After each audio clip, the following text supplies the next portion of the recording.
Hello বন্ধুরা, আজকে আলোচনা করব তোমাদের সিদ্ধি কি করে কাজে লাগাতে পারবেন। সিদ্ধি যখন আপনার সিদ্ধ মন্ত্র হয়ে যায় এবং সিদ্ধিতে প্রাপ্ত হয়, তখন আপনি সেই সিদ্ধিটাকে কাজে লাগাতে পারবেন। কিভাবে? যেভাবে যে কোনো জিনিস জানার জন্য কিংবা তন্ত্রমন্ত্র করার জন্য, অর্থাৎ বশীকরণ, উচ্চাটন, মারণ এগুলো ক্রিয়া করার জন্য সিদ্ধিতে কাজে লাগানো যায়। তবে যদি খারাপ কাজে ব্যবহার করেন তো আপনারও খারাপ হবে, আপনারও ক্ষতি হতে পারে, এমনকি প্রাণের হানিও হতে পারে। অনেক সময় মনে রাখবেন কি, সিদ্ধি যখন সিদ্ধ হয় অর্থাৎ প্রাপ্ত করা হয়, তখন দেবদেবী কথা বলে অনেক সময় আপনাকে বারণ করবে কি এগুলো কাজ করো না, ভালো কাজ করো। আপনাকে পরামর্শ দানও দিবে এবং আপনি যদি শুনেন ওর কথা তাহলে ভালো হবে। দেবদেবীর কথা যদি শুনে কাজ করেন তাহলে বিশেষ লাভবান হবেন এবং আয় উন্নতিও থাকবে।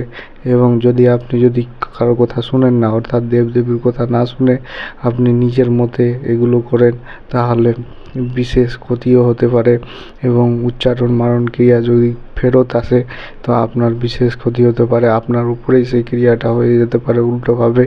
এবং দেবদেবী আপনাকে পরামর্শ দান হিসাবে কোথাও বলে কি বাবু এই কাজ করো না, এগুলো কাজ করলে উল্টো হবে, উল্টো হলে আপনার প্রাণহানি হতে পারে। এইভাবে বুঝিয়ে মানুষের মতোই কথা বলে দেবদেবীর কথা বলে বন্ধুরা। তো বিশেষভাবে মনে রাখবেন, সিদ্ধি প্রাপ্ত হলে এইভাবেই কাজ করে। কারো সম্বন্ধে জানা, তার কি হয়েছে, কি রোগ হয়েছে এবং কবে ঠিক হবে সেটাও বলে দিবে নিমেষের মধ্যে। এবং মনে রাখবেন, এইভাবে অনেক কিছুই জানা যায়, কার কি হয়েছে, কি ক্ষতি করা আছে এবং কবে ঠিক হবে এবং কি হতে পারে, এগুলো সব কিছুই জানা যায়। আপনি যদি সিদ্ধ সাধক হয়ে যান তবে, তার আগে তো আপনি যতই মন্ত্র জপ করেন লাভ হবে না। যদি আপনার গুরু ছাড়াই মন্ত্র জপ করেন তো লাভ হবে না, গুরু নিয়ে মন্ত্র জপ করতে হবে, অর্থাৎ যে কোনো গুরুর একটা শিষ্য হয়ে উঠতে হবে, তারপরে মন্ত্র জপ করুন গুরুর দেওয়া মন্ত্র, তাহলে তো আপনি লাভবান হবেন। এবং মনে রাখবেন, গুরুর দেওয়ার মন্ত্র বিশেষ কৃপা লাভ করা যায়। গুরুর কাছে থাকা দেবদেবীও নিমেষে পাওয়া যায়, সেই মন্ত্রের দ্বারা সহজেই পাওয়া যায়। এতে আপনার লাভ হবে, যেহেতু গুরু এতদিন নিজের এক্সপিরিয়েন্স অর্থাৎ অভিজ্ঞতা অনুসারে কাজ করেছে ওই দেবদেবীকে নিয়ে, তার বিপুল অভিজ্ঞতা রয়েছে।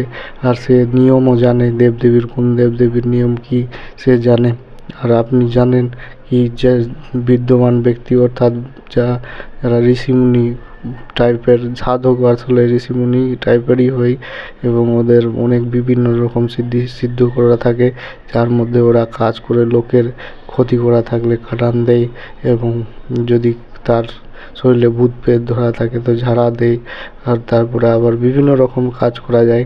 আপনার কি রোগ হয়েছে সেটাও জানা যাবে, দেবদেবী আপনাকে কথা বলে জানাবে কি আপনার কি রোগ হয়েছে, এটা বলতে পারবে। এবং আপনার কে শত্রু রয়েছে সেটাও বলে দিবে এবং শত্রুগুলো কি করছে এটাও বলে দিবে। সে সম্পূর্ণ কথা জানা যায় বন্ধুরা। ধন্যবাদ। আজকের টপিক এটাই ছিল। ধন্যবাদ, ভালো থাকুন সবাই।